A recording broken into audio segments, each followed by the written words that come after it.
Hi, I'm Susie from out west Homestead. Appreciate you coming by. I'm just going to talk about irrigation water in New Mexico. That orchard that we get our fruit from, the people that give us that fruit, they get irrigation water every 9 days. About 20 years ago, we started getting a terrible drought in New Mexico. All the creeks in them canyons started drying up. When we used to ride horses back in the foothills, there's always springs going, always. The water was always running through the creek. And some of it was running quite a lot. But through the years, it just dried up because we hadn't been getting a lot of rain. So the lady that gives us the fruit, her orchard was drying up because they weren't getting no water from the mountains for a long, long time. And they got pretty bad.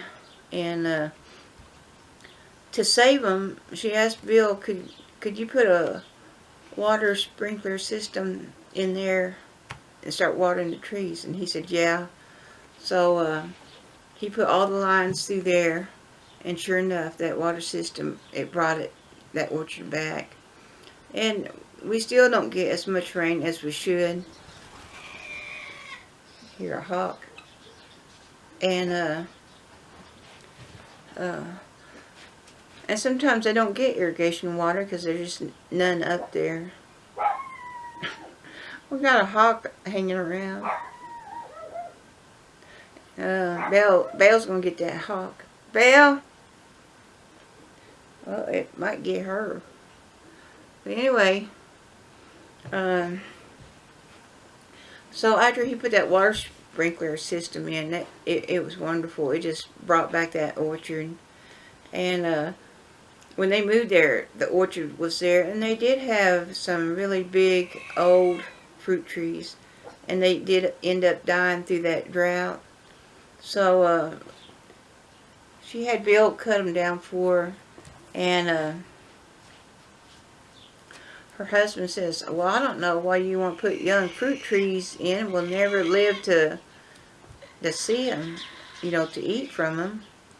And what I always tell people, when you're putting a fruit tree in, you're always putting it in for another generation. You never put it in for your generation. And that's how it works. You start with a baby young tree, and it's going to be there for another generation.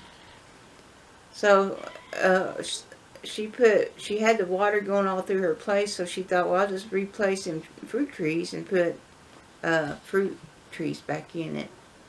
And they are, they're all old enough now, they're kind of giving fruit, so it's not that bad. But the Southwest people, Indians, they always, settlers, they always count on them irrigation. And even this town here, it still runs the irrigation all through the town. When the settlers come in here, I think it was in the 1800s, what they done, they just grabbed that ditch water, just ran ditches all over the place. That way they could have orchards and fruit trees with gardens and stuff like that. And that was a lot of work, digging all them canals out. So I want to talk about their Anasazi people in the Four Corners. It's called Chaco Canyon. To me, they were quite amazing people, and they had, water system and stuff. They had garden, and that Chaco Canyon, it's a place to go visit. The only thing, you got a nice car and stuff. Sometimes the road is washed out. And the people that I'm talking about that has that orchard, we told them about it. We showed them a book that Bill had about Chaco Canyon. So they drive all the way to the Four Corners, and they got there, and that road was too hard on that car. It got worse like a flood, because I think you go about 30 miles off the highway into that. So you do need a good vehicle to get back in there. But it's well worth it. It's amazing. We all think about Indians having a teepee or huts or something. These people, they made them out of rocks. It's amazing the things they done. They had roads. They didn't have the wheel, because them Anasazi people, they were like 1200 AD, but how smart they were. They have a sundial. I'm not sure on how it works, but it's a sundial into a rock, you know, they chipped out. And they have it leaning like this toward the sun. So it starts like this, and it goes around the lines. But at certain times of the year, the sun hits it, and they know, you know, like the year planting and fall, you know, they were so smart. So there was that area, that Chaco Canyon, it's not like one building. They had a lot of buildings through there. I mean, it was like a town, and there'd be buildings over here and over here. And if I can find some pictures on YouTube, or on YouTube, I'll put them up. So it's amazing, and they stayed cool. How they had a 2-story. This one, the best one, and it's more repaired. You know, they fixed it back up. It looked like a half moon, and that line in front, it lines up with the sun or something. They're just so clever on their thinking. It's amazing. And anyway, so the tops, this half moon, it was covered up, and there's buildings in there, and then they had another story up high, but it's just amazing. But out in front, they had a creek, and they, you know, grew all their plants. So they didn't have to move, you know, around looking for food. They grew their food. And then they found, what is that? Macaw feathers. So somehow they got them macaws up that way. They were supposed to be a good trading people. They trade, and they had roads. They built roads, even though they were on foot. They built roads. So they think the Hopi and Zuni Indians are their descendants. So, because they left Chaco Canyon at one point. They don't know why. A lot of places, cliff dwellings and stuff, they just leave them, and something goes on. I don't know if it's just that people die off, or warriors come in from somewhere and kill them, or they start moving off, but they leave them places. And anybody interested, like a Chaco Canyon, y'all look it up, because it's something. To see it in person is something. And you'll be surprised how many buildings around there. Them people were builders. But it's just amazing. Well, and up north, I forgot what it was called. We have something like that. When the Spanish come in here, and they was taking, or, you know, getting up with Indians. There's one like that up here, and it has kivas and just stuff. But they had a church. The Spanish had them build a church, and it's still up north. We went to it, and it's pretty neat looking. And they built them out of rocks.